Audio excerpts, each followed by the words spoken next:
BBC recently did a radio documentary in which they exposed that the Great Flood at Lynmouth in 1952, when they had 250 times the rainfall, and it created this massive wave of water that came through the village, killing 35 people, was actually done by the RAF.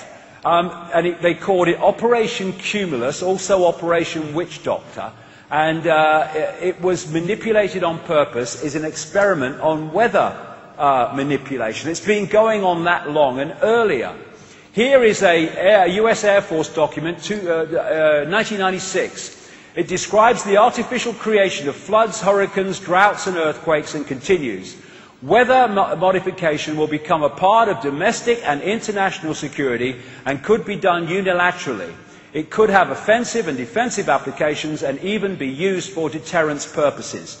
The ability to generate precipitation, fog, storms on Earth, to modify space weather, and the production of artificial weather all are part of an integrated set of military technologies. Now, of course, most people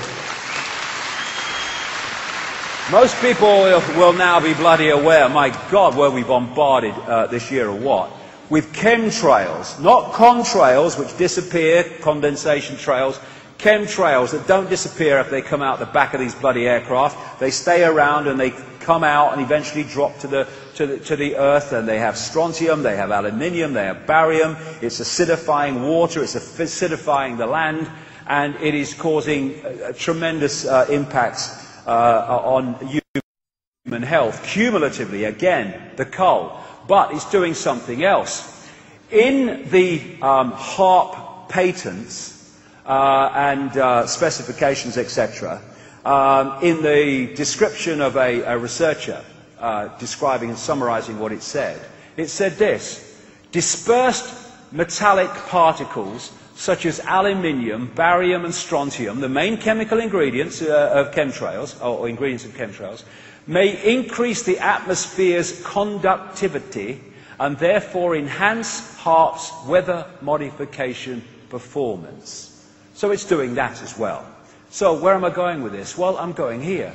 Dr. Richard Day, 1969, the weather will be modified and used as a weapon of war to create drought or famine. A weapon of war against who? In Agenda 21 terms, a weapon of war against the small farmers, landowners and growers of the world, not least in America. We have had in America this massive drought this year, which has devastated small independent farmers and growers. Of course, the big bloody corporations can cope with it, got unlimited bloody funds when they're part of the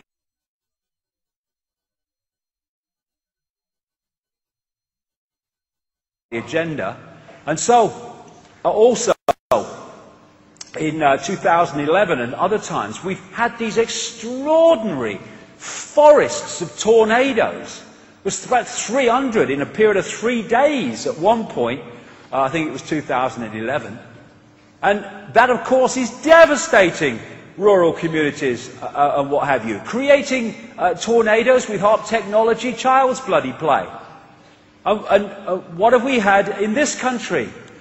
Devastating weather and floods, which again has had a massive impact upon small farmers and growers.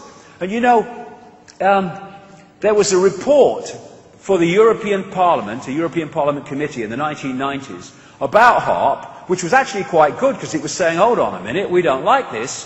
And one of the things it was saying is that HAARP technology had the ability to manipulate the jet stream and change weather patterns. Well, when you look at the meteorological explanation for the great deluge in Britain this summer, they say extraordinary things happen to the jet stream. And instead of going away and taking, dropping some and going off into Europe, it basically started doing this, which is why we got the bloody lot.